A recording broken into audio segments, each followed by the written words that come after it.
Саламатсыздар ма әріптестер? Бүгінгі шебер сабаққа қош келдіңіздер. Бүгінгі біздің жиналуымыздың басты мақсаты не дейтін болса, өздеріңіз білесіздер. Мен осы мектепте қазақ тілі мен әдебиеті пәні мұғалімі болып жұмыс істеп жатқаныма биыл 27 жыл болды. Мына қазақта айтады, көре-көре көсем боласың, сөйлей-сөйлей шешен боласың дейді. Көргенімде аз емес, сөйлеп те жатырмын, бірақ көсем де, шешен де болған жоқпын, бірақ осы уақыт аралығында өзімнің іс тәжірибемде сіздермен бір бөлісетін, былай айтқанда қазіргі біздің заманымыздың сәнді сөзі бар ғой, лайфхактар дейді. Сол лайфхактармен бөліскім келеді. Ал егер өзіміздің педагогикалық тілде айтатын болса, тәжірибе алмасу үшін бүгін бас қосып отырмыз. Бүгінгі шебер сабағымның тақырыбына келетін болсақ, фонетика саласын оқытуда ассоциация әдісінің тиімділігі туралы айтатын боламыз. Алғашқыда ассоциация дегеніміз не? Соған келейік. Егер анықтамаға келетін болсақ, ассоциация бұл жеке анықтамалар, фактілер, заттар, құбылыстар арасындағы өзара байланыс. Соның нәтижесінде бір ұғымды айту арқылы онымен ұштасқан басқа ұғымдарды еске түсіру. Ассоциациялар түрлі белгілер бойынша пайда болуы мүмкін. Түсі, дәмі, пішіні, дыбысы, әрекет, мақсат және саны немесе сыны дейміз. Енді қазір өзімізде бір ассоциация құрып көрейік. Алғашқыда қарапайым сөз алайық, бір жанымызға шаққан дейміз ба, соған ассоциациялық қатар құрып көрейік. Мен жаз сөзін алайын, сіздер осы мен жаз деген кезде қандай басқа ұғымдар болмаса, қандай сөздер ойларыңызда туады, айта берсеңіздер. Жыл мезгілі, жаз, жыл мезгілі, күн,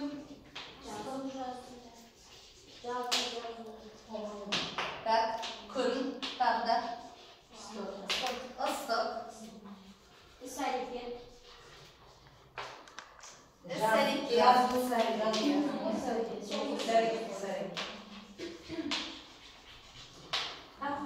мұғалім ретінде жаз десек не түсінбесін? Демалыс.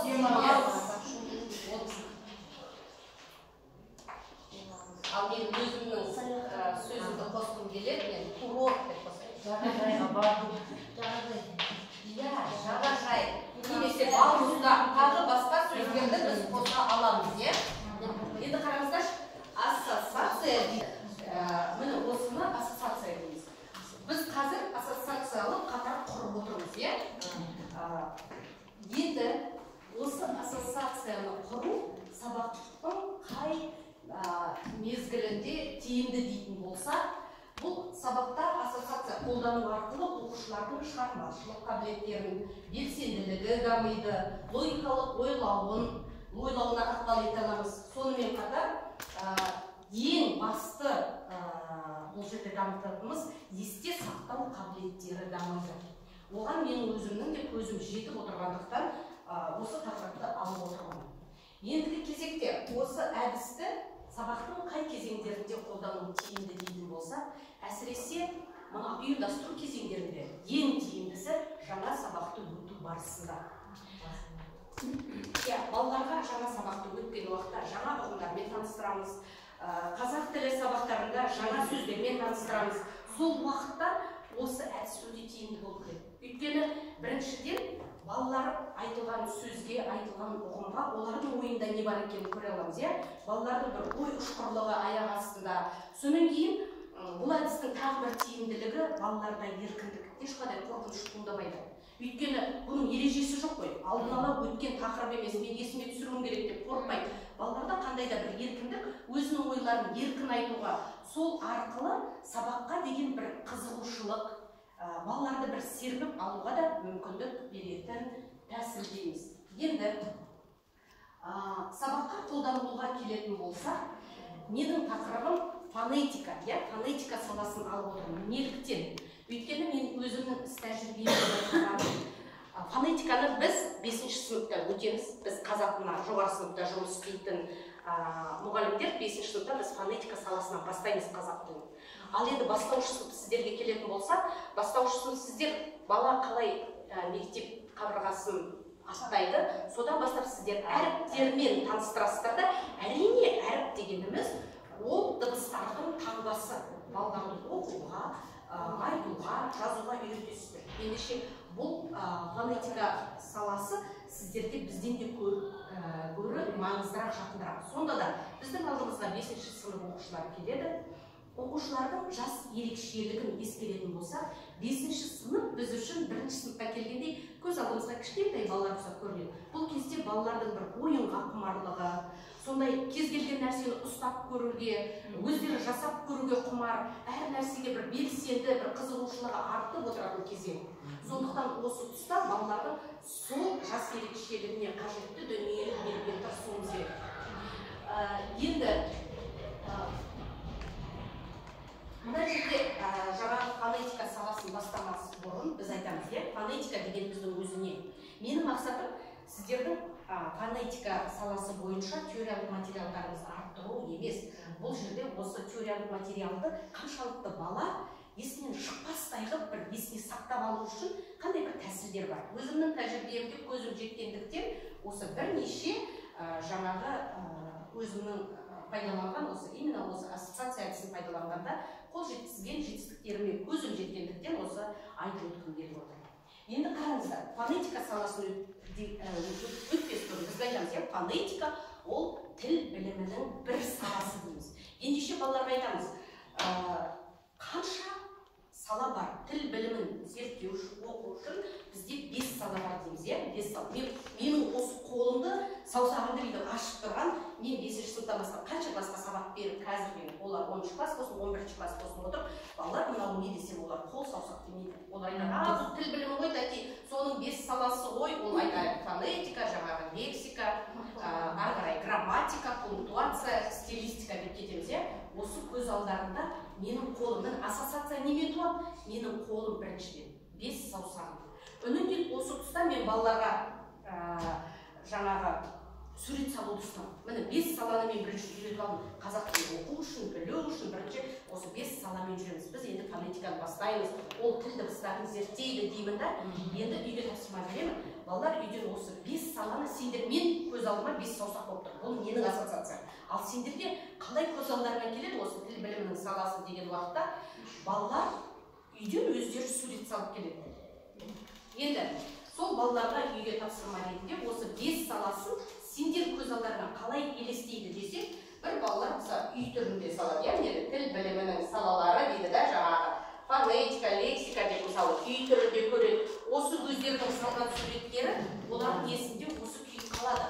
Одан кейін біреулері гүл түрінде, мынандай 5 саусақ болып жатыр. Менің айтқан мынандай паровоз түрінде көруі мүмкін. Сол сияқты 5 жұлдыз күйінде де көруі мүмкін. Сол бала қалай көз алдына елестетті, сол естерінде қалып жатады.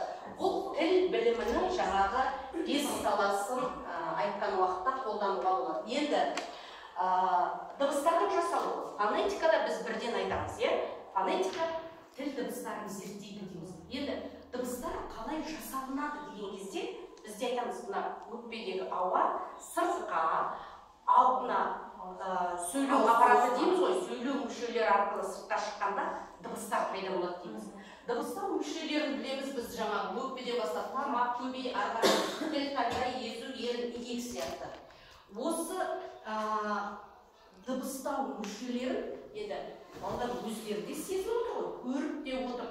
Сонымен қатар балалардың бір есінде қалу үшін ба, мен ана дауысты дыбыстарды біз айтамыз. Дауысты дыбыстарды айтқан уақытта, мысалы, дейді болса, өкпедегі ауа ешқандай кедергіге ұшырамай, тіке шығып кетеді. Ал дауыссыз дыбыстарды айтқан уақытта өкпедегі ауа ауыз қуысында әртүрлі кедергілерге ұшырайды. Соның салдарынан дауыссыз дыбыстар пайда болады дейміз. Сонда мен мені былай есікті айтамын. Мынау ашқан біздің ауыз қуысымыз дейді. Мен жаңағы өкпедегі ауаны. Өкпедегі ауа дауысшы дыбыстарын айтқанда еркін шығып сөйлейді деймін есікте. Ал енді дауыссыз дыбыстарды айтатын болсақ, дауыссыз дыбыстардың түрлерін білеміз, бізде үнді, ұяң, қатаң дейміз. Олардың неліктен бұлай айтылады? Өйткені бұлардың кедергіге ұшырау деңгейі әртүрлі. Үнді дыбыстарда кедергі аз, ұяңда бар, бірақ оларда соншалықты қатты емес. Ал қатаң дыбыстарда соққы бар. Мысалы өзіміз айта көрейікші, мысалы Б дейді, Б десек ерніміз жабылды. Ал енді дәл соның қатарына П дейтін болсақ, ерніміз бір-біріне қатты қабысады. Тура сол сияқты да мен мысалы үнді дыбыстарды айтқан уақытта есік былай сәл ғана жабық тұрған сияқты. Үнді дыбыстар келеді, ашық тұрған жоқ, оны ашу керек. Бірақ еркін ешқандай кедергі асқан. Ал ұяңдарды айтатын болсақ, есік жабық, кедергі бар. Бірақ былай көрейікші. Кедергіге мен өкпеден келе жатқан ауамын, келемін да, ұяңдар келеді да кедергіге ұшырайды, бірақ еркін шығып кетеді. Ал қатаң дыбыстар келетін болса, кедергі өте қатты. Олар келеді де өкпеде бауыр соққы. Сол П деген сияқты соққы пайда болады. Осындай қарапайым есікті көрсетіп, өзімді көрсету арқылы ма, балалар дауысты, дауыссыз дыбыстар қалай жасалатынын, және бұл балалардың көбіне есінде қалып жатыр. Бұл да ассоциация. Ендеше жаңағы дауысты дыбыстардың жасалу жолдарын мына есік арқылы. Есікті көргенде мүмкін олар дауысты, дауыссыз дыбыстар көз алдарына елестейтін шығар. Енді тағы келейік. Әрине енді бүкіл фонетиканы өсірушілерді билеп тұрып өткізе алмаймыз ғой, бірақ ішінде кейбір моменттерде осындайларды қолданған тиімді. Тағы бір дауысты дыбыстың өту барысында біз дауысты дыбыстардың түрлеріне келеміз. Жуан жіңішке тілдің қатысына қарай, жақын қатысына қарай, ашық қысаң еріннің қатысына қарай ерінді езулетеміз. Осы жерде де бір пайдаланып қалуға болады осы әдісті. Мысалы, жуанда бар жоқ осы төрт дыбыс, А, О, А, О болды. Осы төрт дыбыста қалғанын бәрі жіңішке дейсің. Баланы жаттауға оңай. Ал енді, мысалы, еріндік езулікті де айтқан уақытта, еріндікті айтқан уақытта ерініміз алға шошайып кетеді. Шошайып тұр. О дейміз. Шошайып көрініп тұр. Баланың есінде де бар, өздері айтса да тез. Ал енді осы тұрғыда ашық қысаңда жұрап оңай емес. Өйткені бұларда анық көрінбейді. Әрине ашықта жақтың қатысына қарай дейді, аузы қатты ашылады. Қысаң дегенде, мына, аузын осы қысылып айтылады. Енді соны тағы бір есте сақтаудың бір жолы деп, мысалы айтамыз. Ашық дауысты дыбыстарға келейікші, А, Ә, О, Ö, біз енді мына дыбысын қазір біз әлі өтіп жатырмыз ғой ені. Кейінгі кітаптерде дауысты дыбыс 9-ақ деп беріп жатырмыз. Негізі біз 12 дейміз ғой. Енді қараңыздаршы, осы дыбыстар қазір жазылған кезде енді әріптер болып тұр ғой ол дыбыстар. Әріптер неге ұқсайды деймін? Оп-оңай бұларды дөңгелектерге айландырып алуға болады. Міне, бүкіл ашық дауысты дыбыстар дөңгелекке ұқсайды. Дөңгелек. Сөйтеді да, балалар бірден есте сақтап алды. Ашық дауысты дыбыстарды айтып та жатпайды. Дөңгелекке ұқсай ма? Бітті ашық дауысты дыбыстар. Енді қысаңдарға келейікші. Мысалы, И, Ә, О, О, О, Өнделдік бар. Енді қараңыздаршы, неге ұқсайды? Таяқшаларға ұқсайды. Болды, міне таяқшалар. Міне бәрінде бір-бір таяқтар сияқты. Осы ендеше таяқшаға ұқсайды, Ал балаларға дәл осы көзіңмен үсті бір көрсетіп бердің ба? Ол да жаттатудың да қажеті жоқ. Осыған қарап, балалар ашық қысаңды тезақ ажыратып алады. Бұл да жаңағы таяқпен неге ассоциация туындайды дейміз. Ендігі кезекте бұл жерде енді көптің ауруына қазіргі заманымыздың ауруына айналған номердің әрбірін ажыраған. Үлкенімізде, кішімізде жалғыз балалар емес, қазір ұстаздардың ішінде де оны ажырата алмайтындар көп. Неліктен? Өйткені менің ойымша осы жерде мен көбіне бастаушыға көбірек айтқым келеді. Осы жерде өздеріңізге пайдалы болса, қолданып жатарсыздар. Негізі номердің әрпін бізге дейін бала мектепке келгенше ол 5 жас, 6 жаста уже сөйлеп үйреніп келеді. Олар оны ата-анасы ажырата алмаса, бала да ажырата алмайды. Бәрін бірдей айта береді. Енді ажырата алмай келген екен деп сол күйі ары қарай кете бермей, осыны ажыратудың жолдарын пайдалануға, әсіресе бастаушысында көбірек мән беру керек сияқты осыған. Қандай әдістер бар? Негізі ең оңай бір 3 әдісін айтуға болады. Бұл біріншісі. Қараңыздаршы. Н деген кезде Н-дан кейін айтылады. Н деп созаламыз. Өйткені дауысты да созылады, Ал ыңды айтатын болсақ, бірінші айтылады. Дейміз да жаңағы есікке барып тірелгендей дыбыс созылмай болып осы жерде қалып кетті. Ал деген кезде дыбысы. Сонда дыбысын айтқан уақытта созылады, дыбысын айтқан уақытта ол қысқа. Бірінші айтылады да болып қалады қысқа. Ал енді жасалу жолына келетін болсақ, жаңағы қайтадан тіл дыбыстары қараңыздар. Деген уақытта біз тілімізді тістейміз, тіліміз тіске барып тиеді. Соны кішкентай балаларға анық айта беру керек. Ал дегенде мұрындарыңызды жауып алып артын айтыңыздаршы. Қазір айтып көріңіздерші, мұрынды жауып. Мүлдем айтылмайды. Өйткені дыбысын айтқан уақытта өкпеден шыққан ауа мұрын қуысы арқылы кетеді. Айтқан уақытта ауыз қуысы арқылы жасалатын дыбыс. Соның жасалу жолын дұрыс түсіндіріп, балаларды айтуды жаттықтырса, бұларды ажырата алмайтын балалардың саны азаятын еді. Одан кейін барып тағы бір айырмашылық дейді бұл жерде. Жаңағы дыбысынан келетін сөздер өте аз. Бастауышта мына сөздер ыңнан қалған жерді бәрі жазылады деуге болады. Өнен кейін ілік септігінің жалғауында жазылады. Ілік септігін байқаңыздар, өте жиі қолданылатын жалғау осы ілік септігі. Кімнің ненің болды? Кімнің ненің деген сөз сұраққа жауап берді ма, аяғына жаза бермеу керек. Фонетика саласында тағы да біз буындармен өтеміз. Буындар үш түрлі. Жаңа айтып өткендей сіздердің ашық, тұйық, бітеу. Оны да балаларға жаңа жаттатып, үйден ереже жатта дей бергенше, мысалы, дауысты дыбыстарды қыз деп, дауыссыз дыбыстарды ұл десек, мысалы, сонан кейін буын жасаңдар. Ал енді кез келген сөзді айтасың, балалар жаңа ұл қыздармен орындарын ауыстыру арқылы. Мысалы, жалғыз буын қыз тұрса, ол ашық буын, тұйық болса, ол қыздардан кейін тұрады деген сияқты. Сен сөзді айтасың, ол қыздар тақтада тұрып алады да, сол буындарды жасайды. Өздері жасау арқылы сонда дауыссыз дыбыстар екі шетінде тұрса, бітеу буын екен ғой деген сияқты. Сол ол қыздардың өзін қимылға әкелу арқылы буынның түрлерін де тез арада жаттатып, көз алдарында өздері жасағаннан кейін естерінде ұзағырақ қалады. Үндестік деген ол заң, қазақ тілінің заңы, ежелден келе жатқан дыбыстардың бірыңғай айтылуы дейміз ғой.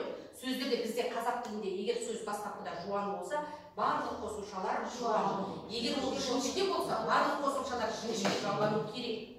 Бірақ осы ережені, осы заңды айта тұрамызда, буын үндестігіне келгенде, буын үндестігіне бағынбайтын қосымшалар бар дейміз. Ендеше олар заңға бағынбай отыр ғой, бұл қосымшалар. Осы қосымшаларды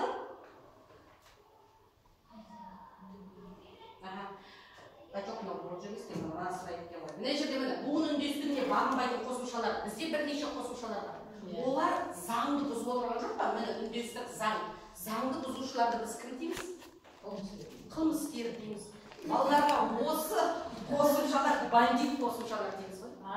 Бірден бандит қосымшаларды жаттап алыңдар. Сонда неліктен олар заңды бұзып отыр ғой? Қылмыскер бұлар деп қосымшаларды сөйтіп айтса, егер олар қылмыскер қосымшалар, олар заңды бұзып отыр деп айтса, оларда тағы да бір эмоция тудыру арқылы, былай айтқанда, балаларда бір белгілі бір эмоция сөйлеп, ой, тәте қылмыскер бандит деп айтып еді десе, сол қосымшалар естерінде қалып қалады. Кейіндерде бір естерінде мағына заңға бағынбайтын қосымшаларды жаттап едік қой десе, сол есіне түсе кетеді.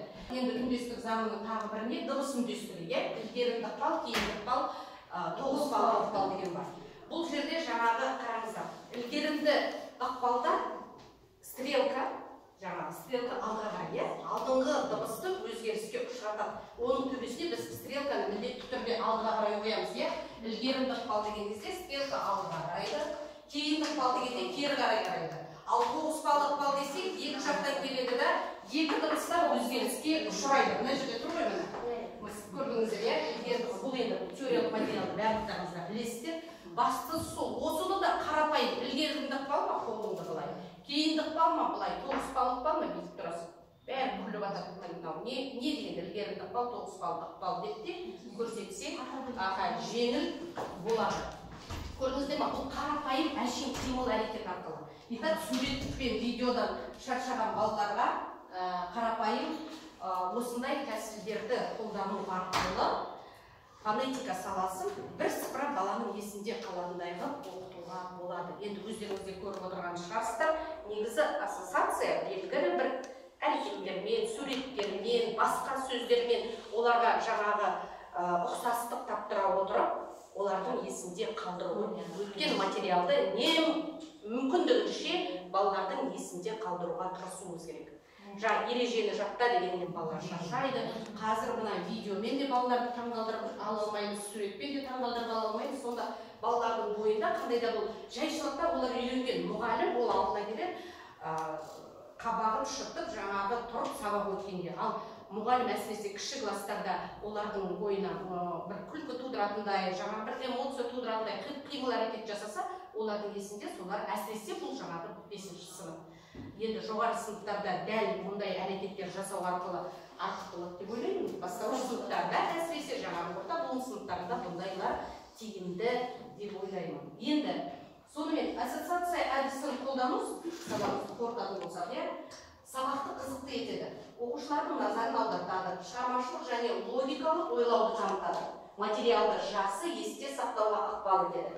Және оқушылар мен мұғалімге ойын жүктеуді ғана емес, өздеріндегі субъекті тәжірибелерін ескере отырып, жаңа тақырыпты жоспарлауға мүмкіндік береді. Осы айтқандарым сіздердің де кәделеріңізге жарайды деп ойлаймын. Бүгін алтын уақыттарыңызды бөліп келгендеріңізге рахмет.